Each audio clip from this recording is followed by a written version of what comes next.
analyser un mouvement particulier, qui est le mouvement oscillatoire, qui a comme équation y de t est égal à fois sinus de oméga t plus phi.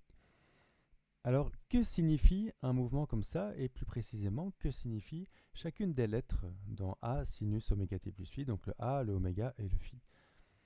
Alors, pour comprendre ça, on va commencer par imaginer un mouvement circulaire.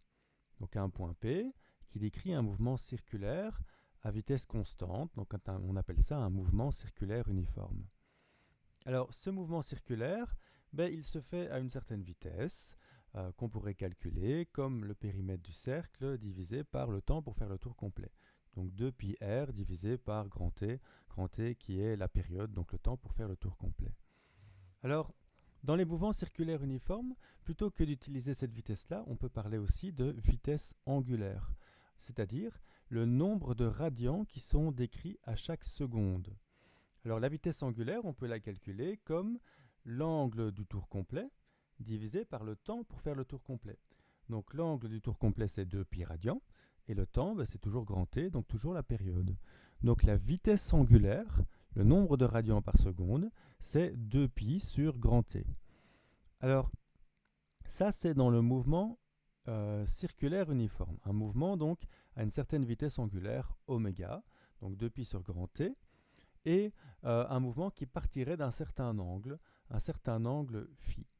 Alors, si au cours du temps je veux voir l'évolution de l'angle, je prends l'angle de départ, phi, et je lui rajoute la vitesse angulaire fois le temps, donc le nombre de radians décrits par seconde fois le nombre de secondes.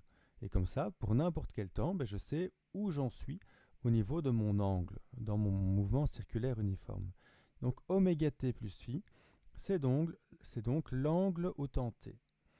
Alors, si je prends mon mouvement circulaire uniforme et que je le projette sur un axe vertical, c'est-à-dire que mon cercle, au fur et à mesure que je l'écrase à gauche et à droite, ça va devenir d'abord une ellipse, puis ça va devenir un segment de droite. Eh bien, ce mouvement circulaire devient donc un mouvement oscillatoire, donc sur cet axe vertical. Alors, le moyen pour faire la projection sur l'axe vertical, c'est d'utiliser la fonction sinus, puisqu'on sait que dans le cercle trigonométrique, l'axe vertical, c'est justement celui du sinus. Et donc, si je fais le sinus de oméga t plus phi, j'obtiens le point P', qui au cours du temps va osciller entre moins 1 et 1. Alors, le sinus varie entre moins 1 et 1. Moi, j'aimerais bien varier entre moins A et A, pour pouvoir prendre A comme n'importe quelle valeur, pour être un peu plus général. Donc, je multiplie mon sinus par A.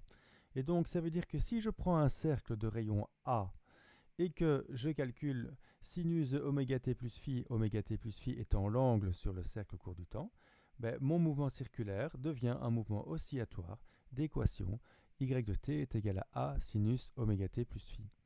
Donc je rappelle, A c'est l'amplitude, donc c'est l'écart entre la position 0 et la position maximale dans mon mouvement oscillatoire. Oméga c'est la vitesse angulaire, c'est-à-dire le nombre de radians par seconde décrit dans le mouvement circulaire avant qu'on l'écrase sur l'axe vertical. Et le phi, c'est l'angle de départ dans le cercle et qui va correspondre à une position de départ dans mon mouvement oscillatoire. Par exemple, si phi vaut pi demi, donc je démarre ici sur le cercle, ça veut dire que dans mon mouvement oscillatoire, je démarre de la position maximale. Si l'angle phi vaut pi, ça veut dire que je démarre à gauche sur le cercle, donc je démarre de la position 0, verticalement, et au temps suivant, je serai en plus bas. Donc ça veut dire que je démarre de la position 0 en descendant. Si mon angle vaut 3 pi demi, alors je démarre de la position minimale. Et si mon angle vaut 0 ou 2π, ou 4π, 6π, 8π, alors ça veut dire que je démarre de ma position 0 en commençant par aller vers le haut.